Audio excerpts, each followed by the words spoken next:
Home Science, Chapter 2, Understanding the Self, What Makes Me I. Introduction. While we all have many things in common with our parents, siblings, other relatives, and friends, each one of us is also a unique person, different from all others. This sense of being unique gives us our sense of self, the sense of I, which is different from you, them and other. अब इसमें ये chapter में बताया गया है कि हम एक ही पेरेंट्स के जब दो बच्चे होते हैं तो भी वो कुछ डिफरेंट क्यों होते हैं, अपने सिबलिंग से, अपने भाई बहनों से अलग क्यों होते हैं, क्योंकि उनमें कुछ यूनिक होता है, कुछ डिफरेंट होता है, इस वजह से वो अलग होते हैं। इसको आई डिफरेंट होता है आपसे, देम से एंड दूसरों से, हम डिफरेंट होते हैं। How do we develop the sense of self, हम ये सेंस ऑफ सेल्फ हम स्वयं को कैसे डेवलप करते हैं। What we think about our self and how we describe our self, हम कैसे अपने बारे में सोचते हैं और उसको डिस्क्राइब कैसे करते हैं, कैसे उसकी व्याख्या करते हैं। Why should we study about the self, हमें अपने बारे में स्टडी, स्वयं के बारे में स्टडी कैसे करनी चाहिए। Does our self influence the way we interact with people, क्या हमारा जो स्वयं का है, क्या हम दूसरों को प्रभावित भी करते हैं इंटरेक्शन के थ्रू, दूसरों से जब बातचीत की जाती है। In this unit we will study about these and other interesting aspect of the self, हम इस यूनिट में स्टडी करेंगे इन सब आस्पेक्ट के बारे में related to the concept of the self और टू अदर कॉन्सेप्ट। इसी सेल्फ में दो कॉन्सेप्ट हैं, जैसे identity and personality. Identity means हमारी पहचान क्या है, पर्सनालिटी हमारा व्यक्तित्व कैसा है। While psychologist distinguish between these three concept in terms of their definition, the concept are intrinsically related and we often interchange these terms in common usages. तो identity और पर्सनालिटी जो है कि आपस में काफ़ी रिलेटेड, इंट्रिकेटली मीन्स कि जटिलता पूर्वक रिलेटेड है एक दूसरे से। Now page number 7, what is self, self होता क्या है। The Webster's third new international dictionary contains 500 entries that begin with self. The sense of self refers to the sense of who we are, that and what makes us different from everyone else. तो Webster's third new international dictionary में 500 words जो हैं, entries हैं, वो self से he started हैं। अब जो कि हमें बताता है कि हम क्या हैं, हम दूसरों से अलग किस तरह से हैं। During adolescence, the period you are going through presently. Adolescence age मतलब 13 से 17 की एज में जो कि इस वक्त आप हैं, we start thinking more than ever about who am I. तो हम अपने बारे में ज़्यादा सोचने लगते हैं, what makes me different from others. हम ऐसी क्या चीज़ें हैं जो कि हमें दूसरों से डिफरेंट बनाती हैं। At this stage more than at our stage before this, we try to define our self, हम अपने आप को डिफाइन करना शुरू करते हैं। Some of you may have given this question a lot of thought, while some other may not be aware that they have been thinking of these aspects. कुछ के लिए बहुत सिंपल होगा बताना और कुछ के लिए काफ़ी हम सोचते हैं कि क्या बताएं अपने बारे में। अब इसमें एक एक्टिविटी 1 है, आप देख सकते हैं, इसको आपको कंप्लीट कर लें। I am a good dancer, I am good at studies, इस तरह से आप अपनी इसको एक्टिविटीज़ को लिख सकते हैं। Reexamine the statement you wrote to describe your self. ये जो एक्टिविटी है आपको अपने बारे में बतानी है कि आप क्या हैं। Some of these describe the physical aspect your self, इसमें आप अपनी फ़िज़िकल आस्पेक्ट को भी बता सकते हैं कि मेरे में इतनी शक्ति है, मैं ये उठा सकता हूँ, ये सकती हूँ। You describe your bodily self, अपनी बॉडी के बारे में बता सकते हैं। In some you refer to your feelings and emotions. अपनी फीलिंग्स एंड इमोशंस के बारे में बता सकते हैं कि ये मुझे अच्छा लगता है, ये नहीं लगता है, ये मुझे अच्छा क्यों लगता है, क्यों नहीं लगता है। And in some you describe yourself in terms of mental ability. In some others you may have described yourself in relation to others। अपनी mental ability, अपनी दिमागी क्षमता, आप मैथ्स में कितना अच्छे हैं, आप होम साइंस में क्या कर सकते हैं, आपके घर के कामों में क्या कर सकते हैं, ये सब आप कुछ बता सकते हैं। आप दूसरों से बातचीत किस तरह कर सकते हैं in terms of the roles you perform and relationship you are involve in every day. अब दूसरों के साथ आपके रिलेशंस किस तरह से हैं, लाइक आप मम्मी, आप बेटा बेटी, वाइफ सिस्टर, स्टूडेंट, कुछ भी हो सकते हैं। तो आपको अपनी फैमिली और कम्युनिटी के साथ आपके कैसे रिलेशन है, आप वो इसमें डिस्क्राइब कर सकते हैं। Some of you may have described yourself in terms of your potential or capability and some other in terms of your beliefs। अब potential और capability की मीनिंग एक ही होता है, अपनी क्षमता। अपनी क्षमता को भी बता सकते हैं और आपकी beliefs, आपके विश्वास क्या है, आप वो भी बता सकते हैं।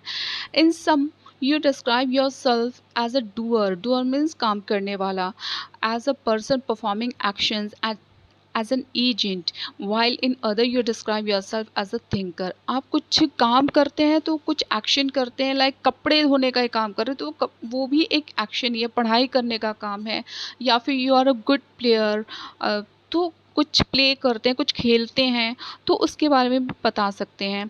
या फिर आप अपने आप को एक थिंकर भी डिस्क्राइब कर सकते हैं, जो कि कुछ सोचता है, किस बारे में सोचता है।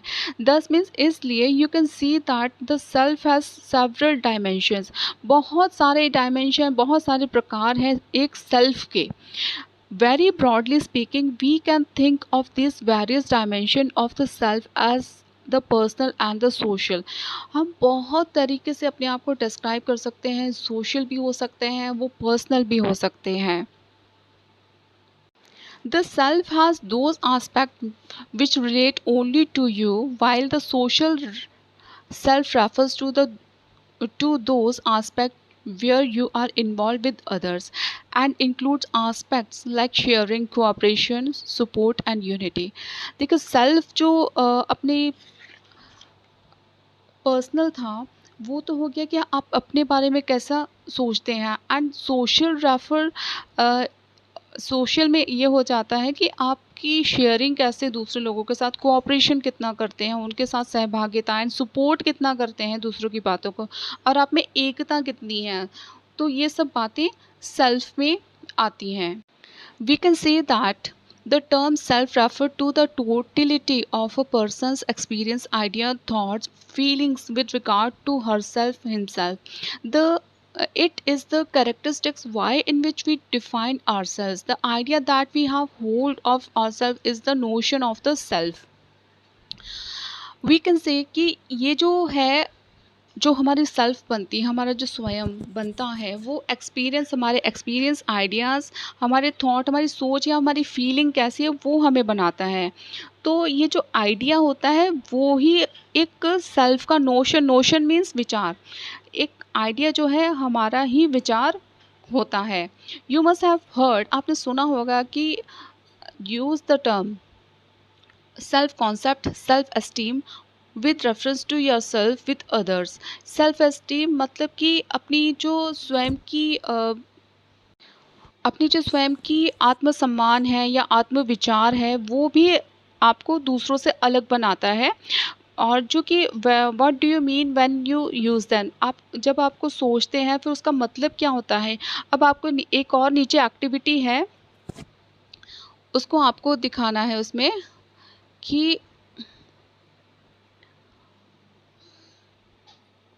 What do you mean when you use them. Self esteem और सेल्फ कॉन्सेप्ट जब आप वर्ड यूज़ करते हैं तो कैसे यूज़ करते हैं। राइट योर थॉट, आपको अपने थॉट लिखने हैं in the box below and discuss these after reading the definitions given after the box. अब फिर आपको उनको डिस्कस करना है।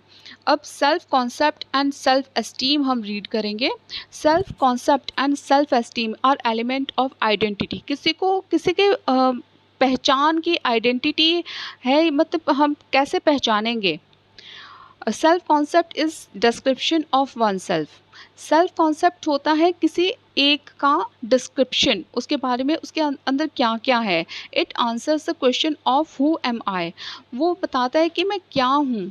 और self concept includes our quality, और कॉन्सेप्ट, सेल्फ कॉन्सेप्ट में अब हमारी क्वालिटी, फीलिंग्स, थॉट्स, हमारे विचार आते हैं, हमारी भावनाएं आती हैं। An important aspect of the self concept is self esteem. Self concept में ही सेल्फ एस्टीम आता है, और सेल्फ एस्टीम क्या होता है? To our judgment of ourselves according to the standards we have set ourselves, which are largely influenced by the society। अब society के according हमारी जो रूल्स हैं, हमारी जो अपनी जजमेंट्स हैं कि मुझे इतना ही करना है, इससे आगे नहीं करना है, और ये तुम ही मेरे पर्सनालिटी के अकॉर्डिंग सही है। It is one's evolution of one self. ये हमारा एक आंकलन होता है अपने बारे में, वो होती है self esteem. What is identity? Refer to activity 2 on this page. What did you include? Yes, you are the same person or no? You are not the same person. आप सेम पर्सन नहीं हो सकते हैं दूसरे से, which is quite likely। Over the years your body has undergone many changes. जैसे जैसे समय बीतता गया, आपकी बॉडी में भी बहुत सारे चेंजेस आए हैं। You know that, you know many more people now as compared to earlier time, you have developed a certain relationship with them। अब जो हमारे रिश्तों में भी काफ़ी घनिष्ठता आ जाती है टाइम के according. Your way of responding and understanding events में हैव चेंज्ड। अब कई बातों को आप समझने लग गए हैं, कई चीज़ों को आप समझने लग गए हैं, जो कि आपकी छोटी एज में आपको नहीं समझ आता था, अब आप ज़्यादा समझने लग गए हैं। You may have changed some of your beliefs and values, and your likes and dislikes may have also changed। आपकी कई सारी बातें, कई सारी लाइक्स, जो डिसलाइक्स हैं, वो भी चेंज हो चुकी हैं। हो सकता है जो आपको पहले खाना नहीं पसंद हो, अब आपको वही खाना पसंद आने लग गया हो। So you are not really the same person as you were even a year ago. हो सकता है आप वो सेम पर्सन नहीं हो जो एक साल पहले हों। Yet you have an unmistakable sense of having been the same person from as far back as you can remember। ये कोई यही है कि आप पहले जैसे पर्सन नहीं हैं। कुछ ना कुछ चेंजेस आते रहते हैं अपनी बॉडी में, अपनी बिलीफ में, अपने सोचने में। Most of us are able to maintain a sense of continuity and sameness throughout our lives despite many changes and discontinuities that mark our life over the decades। Decades means एक decade होता है 10 years का। तो बहुत सारी आपने एक decade से भी ज़्यादा अपनी लाइफ में देख लिया है। Now you are facing your second decade, क्योंकि आपकी एज 13-14 के आसपास ही होगी। तो ये बहुत सारी चेंजेस हमारी लाइफ में आते रहते हैं। In other words, we all have a sense of identity. अब हमें सब में एक सेंस ऑफ आइडेंटिटी है कि हमें सबको अलग बनाती हैं। A sense of who we are which we carry throughout our lifes. हम क्या हैं, ये सब हम साथ लेके चलते हैं। Just as in the case of self, we can talk of personal identity and social identity. हम दो बातों की बात करते हैं, personal identity and social identity. Personal identity में क्या होता है कि आप एक पर्सन है जो कि आपको ही बनाता है, वो आपकी पर्सनल आइडेंटिटी है कि आप कैसे दिखते हैं, आप कैसे बोलते हैं, आपके विचार कैसे हैं, ये सब आपकी पर्सनल आइडेंटिटी में आता है। नेक्स्ट है सोशल आइडेंटिटी, वो कि आप एक ग्रुप में हैं, तो आप ग्रुप में कैसा बिहेव करते हैं और कैसा रिस्पॉन्ड करते हैं, शर्माते हैं थोड़े से, या फिर दब्बू हैं, या फिर थोड़ा सा घबराते हैं, या फिर काफ़ी बोल्ड हैं, तो आपकी वो सोशल आइडेंटिटी है। आप कैसा पहनते हैं, कैसा ओढ़ते हैं, ये सब कुछ किस तरह से आप दूसरों के सामने अपना बिहेव करते हैं, वो आपकी सोशल आइडेंटिटी है। प्रोफेशनल या सोशल, उसमें कल्चरल आइडेंटिटी में सारी सोशल आइडेंटिटीज़ में ही सारा क्लब होता है। दस इसलिए when you think of your self as an Indian, यहाँ पे एक एग्जांपल दिया है कि जब आप अपने आप को इंडियन बताते हैं तो you have linked your self with a group of people, तो आप ग्रुप ऑफ पीपल में आ गए हैं living in a country. Or when you describe yourself as a Gujarati as a और अ मिज़ो या मिज़ोरम में रहने वाला बताते हैं या गुजरात में रहने वाला बताते हैं अपने आप को, तो you are saying that you share some characteristics, कि आप में कुछ विशेषता है। कैरेक्टरिस्टिक्स मीन्स विशेषता with the people living in that state, की जो कि उस स्टेट में रहने वालों की होती है। कि मैं तो गुजराती हूँ तो ऑब्वियसली आप में एक हो गया कि आपकी लैंग्वेज भी वैसी होगी, आप खमन ढोकला ये सब खाते होंगे, तो ये आप में कैरेक्टरिस्टिक्स आ जाएंगे। And that these characteristics seem to you to be different from people living in other states of India, जो कि आपको इंडिया के दूसरे स्टेट से में रहने वाले लोगों से अलग बनाएंगे। This being a Gujarati is one dimension of your social identity, तो ये एक डायमेंशन है आपको कि दूसरों से अलग बनाता है। Same way as being a Hindu, Muslim, Sikh और अ क्रिश्चियन और being a teacher, farmer, lawyer. अब टीचर, फार्मर, लॉयर भी अलग अलग आइडेंटिटीज़ हैं, जैसे कि हिंदू, मुस्लिम, सिख सब अलग अलग आइडेंटिटी के पीपल हैं। The self is thus multidimensional in nature, बहुत सारे डायमेंशंस हैं सेल्फ के। It undergoes change as a person grow develops from infant to adolescent. ये एक प्रोसेस है जो कि हम बच्चे से बड़े होते तक देखते हैं। The next chapter describes the characteristics of self during infancy, childhood and adolescence। तो ये जो सेल्फ है हम बताएंगे नेक्स्ट चैप्टर में, हम बताएंगे कि किस कैरेक्टरिस्टिक्स विशेषताएं क्या होती हैं जब इन्फेंसी मतलब छोटे बच्चे होते हैं, फिर थोड़े बड़े होते हैं, देन फिर एडोलेसेंस में क्या क्या विशेषताएं होती हैं।